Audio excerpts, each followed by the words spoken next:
હા,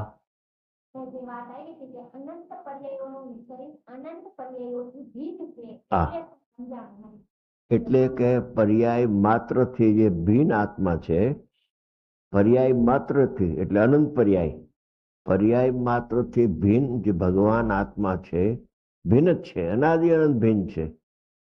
એક સમય માત્ર પણ દ્રવ્ય પર્યાયથી અભેદ અભિન્ન સર્વથા થતું જ નથી.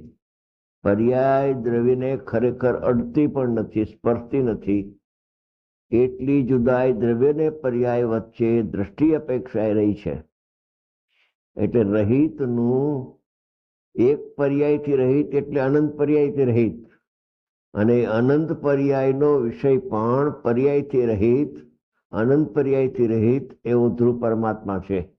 બધી પર્યાયો અંતર્મુખ થાય ત્યારે બધી પર્યાયોથી રહિત અને અનંત ગુણથી સહિત એવા પોતાના નિજ પરમાત્માનું લક્ષ્ય કરે છે, ત્યારે બધી પર્યાયો અંશે શુદ્ધ થઈ જાય છે.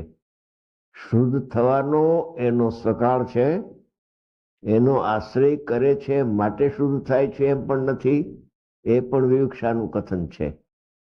ખરેખર તો એ પર્યાયની યોગ્યતા તત્સમયની એવી છે કે નિર્મળતા પર્યાયમાં પ્રગટ થવાની હોય ત્યારે એનું લક્ષ્ય પર ઉપર કદી હોય જ નહીં, સ્વ ઉપર લક્ષ્ય હોય.